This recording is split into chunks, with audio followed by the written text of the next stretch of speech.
Welcome to It's Me or the Dog. Since 2005, I've filmed over 150 episodes of my show around the world. And since that time, a lot of things have changed, including in the world of dog training. Though some of what you'll see is still relevant today, there are methods and equipment that I don't use now, including certain ways of dealing with dogs that show reactive or aggressive type behaviors, using vocal and sound diversion techniques, using sprays or removal as a correction, timeouts, tethering, head collars, and martingale-style harnesses. Behavioral and cognitive science has also evolved. For example, the idea of fixed pack hierarchies with dogs trying to take over as the head of the household has long since been disproven. For the most up-to-date information about modern-day positive dog training, you can visit my official site positively.com to enroll in my interactive online dog training courses and find other free resources to help you live your best life with your dog. And if you want to become a professional dog trainer, learn how you can chase your dreams with me at the Victoria Stilwell Academy. Links to both sites are in the description. And now, enjoy the show. The UK is home to 6 million pet dogs. And for every loyal, obedient and perfect pet, there's a smelly, scary, sneaky and downright disgusting mutt. This is Victoria Stilwell. She's been a dog trainer for 10 years. And she's sick of the unnecessary chaos lazy owners cause by overindulging their pets.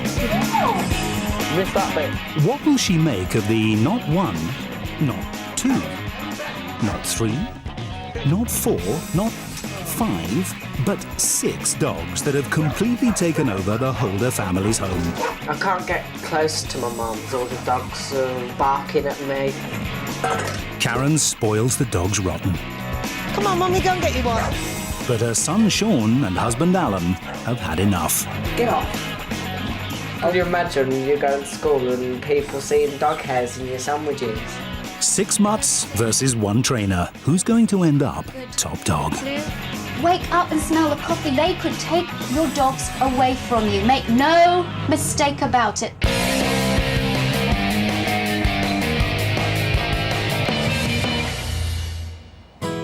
Borsal Common, a rural suburb tucked away from the hustle and bustle of Birmingham. 2 years ago it was quiet and peaceful. But then the Holder family moved in. These dogs should have ASBOs. I think the neighbours have just had enough of it now. And if one of them goes, then the rest of them are going to as well.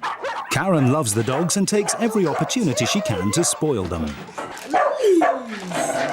Bit of quality spoilt time, isn't it? Yeah, darling.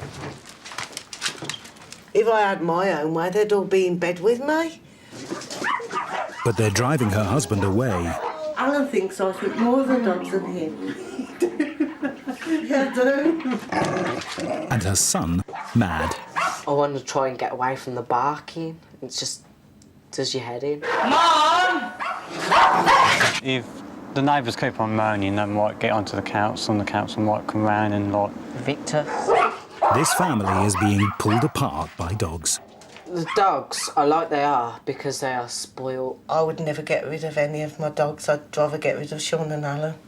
My mum needs to learn to control how she feels towards the dogs. Enter Victoria Stilwell, a dog trainer for the past 10 years and a woman with strong views on dog ownership. It makes me really angry when people take on more dogs than they can care for properly. 6 dogs in a suburban household doesn't sound good to me. It doesn't look good either, and the noise is unbelievable. Do you want a cup of tea? All right, Mummy do. Mummy do. Victoria arrives at the Holder household. First, she's deafened. That's a greeting and a half. Then she's soaked.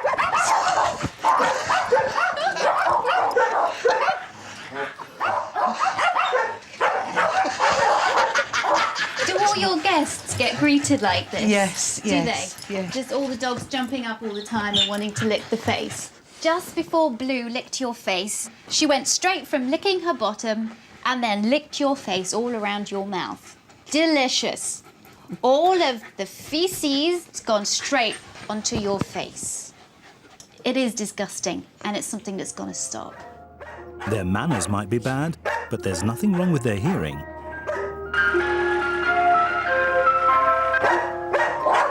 No ordinary dog biscuits for these pampered pooches. Karen's on hand to buy her babies their favourite treat. Hello, can I have $6.99, please? Yes, please. Come on then. Come on then. Oh, look what we got. Get the flipping ice Look cream. what we got. It's unbelievable. Maz. You got some sauce on it. How many times a week do you do this? About 5. 5 times a week? Yes. Basically, when your husband's not here. Yes, because he has a fit at me. I'd be hyperactive if I ate all this sugar. But they enjoy them. Yeah. They do enjoy it, look.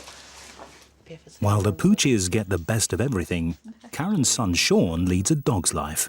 Sometimes I just give up with homework because dogs are just barking downstairs. When the rivalry gets intense, it's Shaun who's sent to his room. How do you feel about the dogs? They can get very annoying sometimes, especially Blue, who runs around in circles barking at me. And so my mum can't watch the TV and she tells me to go upstairs. I don't get much attention from my mum.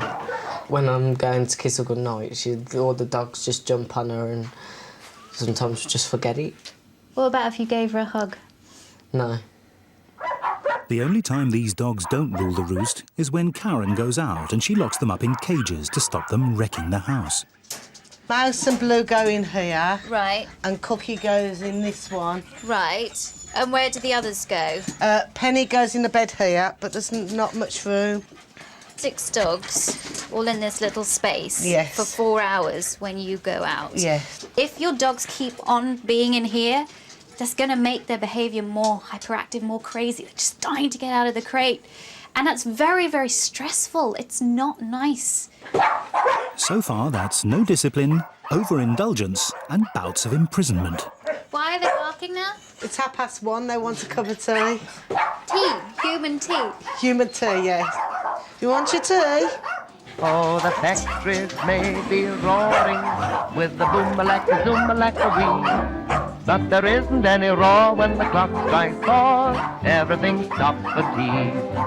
Oh, a lawyer in Victoria takes dog nutrition very seriously. Ice cream, biscuits, and sugary tea are not on her list of healthy foods. You're feeding them crap. This is just what it is. It's crap. It's not helping your dogs at all. When you start adding caffeine and human sugars into a dog's diet, that can cause all sorts of health problems. This has gone beyond it being a cute thing to do. This is actually talking about your dog's health, your dog's well-being, and the way that it's affecting their behaviour as well. 6 dogs in one house, locked in cages and high on sugar. It's no surprise there are frequent fights within the pack. Does this jealousy happen a lot? Yes, one hell of a lot. Oh, yeah, Cookie won. Cookie was successful. And now, look, Cookie's going over and standing over Toby, just saying, all right, that's it. Know your place. I'm going back to Mum. That's my place. God. Yeah, see? Hi, Mum. God. Toby's gone, and I'm coming over and I want your attention. And, hey, I've just succeeded because I just got your attention. No. What do your dogs do for exercise? Do you take them for a walk? No, I can't. I can't take them for a walk because... Sorry, I'm sorry here. You have 6 dogs in a house. And I can't take them for a walk. And you can't take them for a walk. No. So these dogs never get walked. No. That, to me, is cruel. It is. Karen, you have got to walk these dogs. If you do nothing else, you have got to walk these dogs. There's not going to be this craziness all the time, this barking. When anything exciting, anything different happens to break up the monotony of the day. All dogs need exercise and stimulation. Without it, behaviour problems like the ones that I've witnessed occur.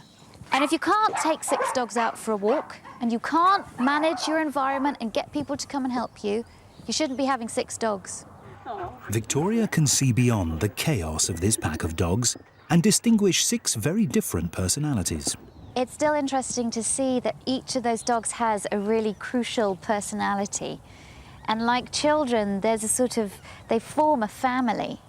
Penny's the protective older sister that's always looking out for everybody else. Mouse is the small little one, quiet. But you know what? Don't mess with Mouse. Blue's all over the place. He's just sort of excited and what's happening now and just a tiny little bit messed up. Fudge is the older sister that never married, that sort of is a little bit irritated at things. Cookie's the bully. He's like the lad going around bullying everybody. Yeah, you shut up, you shut up, you shut up. Toby has this air of, you know what, I'm just gorgeous. It angers me that they're not being treated as a dog should be treated. And a little understanding goes a long way. Once she's captured the attention of all 6 dogs, Victoria can teach them to sit. All dogs, watch me. All dogs. Fudge and Penny are crossbreeds. The other dogs are all pedigree German Spitzers, renowned for their high intelligence. Good. Blue, sit. Good. Mouse, sit. Good. Cookie, These sit. dogs never Toby, obey their sit. owners. Good. Alan and Karen can't believe it. Well done. It's a miracle, isn't it? Look at them all together. But that's just the beginning of the miracles. Long-term improvements will depend on a proper exercise regime. Let him Yay! Freedom! And getting rid of all their junk food. Doggy teapot. Oh, Away. God. Yes. Ice lollies too. Oh. In. That's it. Double fun that. Oh my goodness. I think you should take them outside front door, put them out there for the bin man. There you go. Sugar, Bye. caffeine and E-numbers can all make a dog's behaviour worse. Victoria's prescribing a diet of grilled chicken, fresh veg and brown rice. It's good for us. It's therefore good for the dogs. I mean, just maybe once or twice a week to keep meal times interesting. So put the normal food in, add a tiny little bit, and then we'll see if they like it. We spend more than 800 million a year on pet food. But dogs can do just as well on healthy human food, including leftovers that'd otherwise go to waste. We can save a little bit for next meal as well. No, get your hands in there, Alan, get them dirty, go on. That's it. Most dog owners can't resist spoiling their pets. At least this way, the dogs are getting a treat without damaging their health or making their crazy behaviour even worse. This is the sound of happy dogs eating. Victoria can teach an old dog new tricks. Their owners, on the other hand, are a different matter entirely. You do not want Penny, Cookie, Fudge, Mouse, Blue, any of your dogs to come in here. I can't hack it, I'm sorry. I can't hack it, I can't hack it, I'm sorry.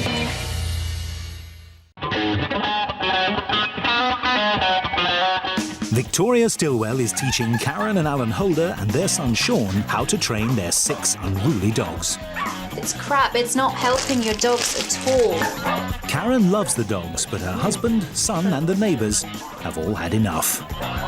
I always get jealous because I'm the one always left out. These dogs haven't been walked in more than 2 years and are fed vast amounts of caffeine and sugar. Victoria's changed their diet A little bit of vegetables. and given them an exercise routine. But 6 dogs crammed into one small house means there are still tensions within the pack.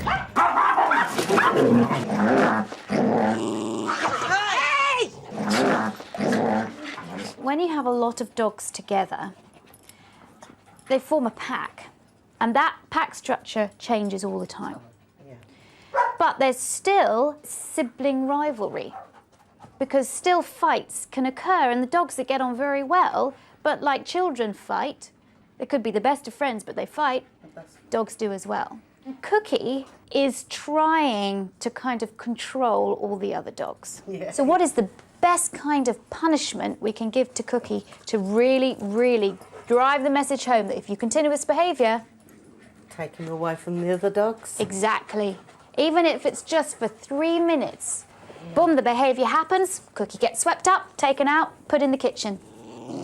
Cookie's chosen victim is usually Karen's favourite dog, Toby. Each time he does that behaviour, whoop, out. He's removed from the situation. That's going to send a very, very strong message to him. To stop Cookie's bad behaviour, Karen will have to do this every time he's aggressive. Come on, down. You're not supposed to be on the grid, please. She's not. Dogs need consistency. If you don't want them on your sofa, they must never be allowed on your sofa. But Karen is addicted to their love and affection. You don't go on the settee, do you, sweetheart? She's got to learn to stop indulging the dogs and ignore their constant demands for attention. As soon as the dogs jump up on you, you're going to just stand up. You don't say anything to them, you don't look at them, you don't touch them, nothing, you just stand up. Because your body's saying it all right? You just wait for a couple of seconds whilst your dogs aren't jumping up on you, and then you reward them with attention whilst they've got 4 paws on the ground. All right? Turn, that's it. Sit down. No, that's not good enough. All dogs off. Off. Good. Your body is speaking volumes to your dogs now. Sit down again. Up again. Again, that's it, Karen, up. It's just on your terms now. Just finding it very hard. If you want it to really change, just a day or 2 is not going to cut it. Nobody jumps up on the leader. There's going to be more respect for you now. That they're going to know where their place is. After just 15 minutes, the dogs are happily on the floor, but will their owner resist temptation and let them stay there? Good boy. I feel cruel, like to say the dogs want to come for love because they're so used to it, to turn my head and ignore them. I'm finding that very, very difficult. All right. As Karen is determined to keep all her dogs, regardless of what anyone thinks, she'll have to commit to giving them plenty of exercise. Victoria recommends a minimum of 3 walks a day. Very hyped up. Very hyped up. Do you think that Shaun will walk the dogs with you? I think it will wear off after a while. Personally, I don't think he's a doggy person. I guess from a child's point of view, it's not great to know that the dogs come before he does. We want Shaun to become more involved with the dogs, so we want Shaun to become more involved with you because he is feeling left out. To get Shaun more involved with the dogs, Victoria's going to teach him to control their barking. Fudge is a major barker, major barker.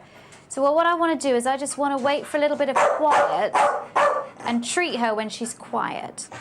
Now she's quiet, I'm going to do the hand signal with the word quiet and give her a treat.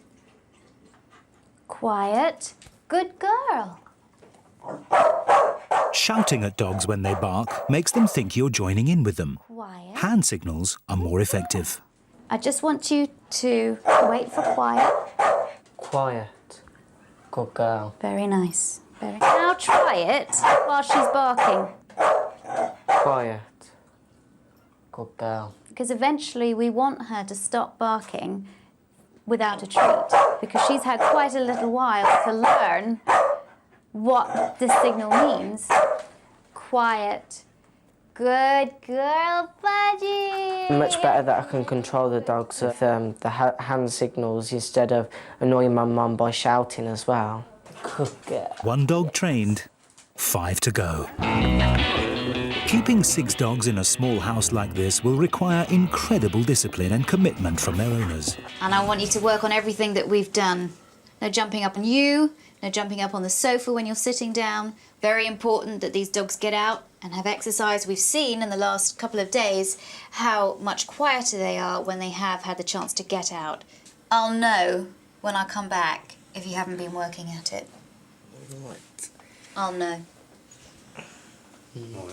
Victoria wants these dogs walked 3 times every day. But will Karen stick to it? And you didn't take them for a walk on the weekend, did you? No, Because you said it was too hot. that's correct, yes. That's no excuse, really. They didn't seem that they wanted to go for a walk last night. I won't take them out when it's hot, it's too much for them, especially with the coats. So that's why we didn't take the dogs as well. And very quickly, the dog's behaviour deteriorates too. A week later, and Victoria's back to check up on them. There's a difference between dogs being excited when people come in the door and dogs being manic. I knew that she hadn't been taking them out for a walk. Don't matter. The big one, what about walking? How's the walking been? We Penny. No, the walking with everybody. Not very well. Not very well at all. It's been too hot for them. They need their daily run. It's no good to say that it's been too hot. That's my one big thing. If you did nothing else, you have to exercise these dogs. And this is when crap stops. I don't want to hear it because it doesn't work with me. I'm sorry if you have to get up early in the morning. I'm sorry if you have to go to bed later at night. That's just the deal. If you had one dog, well, it would be easier, but you have 6. You are responsible for 6 lives here. You have too many dogs, you've got to get rid of some. I would rehome Penny, and I would rehome Cookie. I wouldn't let the dogs go anywhere. Wake up and smell the coffee. You might not have any choice. If your neighbours complain too many times, they could take your dogs away from you. Make no mistake about it, they could do that. And if the neighbours don't do it, Victoria might. If they cannot look after 6 dogs, some of the dogs should go to better homes, where they can get the attention and the time that they need. Karen has to start taking her responsibilities seriously. Local authorities collect 100,000 stray dogs every year. They destroy 150 dogs a week. The lucky ones end up in shelters like this, where no healthy dog is put down. Karen, this is a rehoming centre. How does this make you feel when you hear all of the barking? Not very nice. I think dogs come in here and they go, what did I do? What did my owners do to me? I can't hack it, I'm sorry. Karen. I can't hack it, I'm trying. It's not about you anymore, it's about your dogs, please. Most of these dogs haven't been abused or hit. They're here because of behaviour problems that are caused by their owners. Victoria persuades Karen to come back in and face reality. Don't like coming to these places. You could go back to what you're doing. No. But each time you are sitting there thinking, I can't take my dogs for a walk, I want you to think about this place. You do not want Penny or Cookie or Fudge, Mouse, Blue, any of your dogs to come in here. Okay. I did find it a bit hard with Victoria. I don't want it really to slip again. There's no going back now. I don't care if you wake up in the morning, you think, oh, I'm too tired, can't do this. No, that is not good enough. You get up and you take your dogs out. The whole family is going to have to make sure Karen sticks to her new routine. And as long as the dogs are exercised, the family's able to control them at home. Karen's dogs consume her whole life. Now that Shaun's more involved with the dogs and that maybe Shaun and Karen can have a little bit of time without the dogs always being there, then hopefully that relationship will get better. It was always my dogs come first in our relationship. He couldn't kiss me goodnight. He couldn't sit by me because the dogs wouldn't let him. But now we can sit down in peace now and watch television together. It's nice. It's up to Karen and Alan. My job as a trainer is to come in and give people the tools with which to work. The dogs were in control of me. It's the other way around now. I'm in control of the dogs. It's a nice feeling. Thanks for watching. If you love It's Me or the Dog and want more dog training tips and tricks, visit my official site, positively.com. And if you're interested in learning more about becoming a dog trainer, check out the Victoria Stilwell Academy. Links to both sites are in the description. I'll see you online.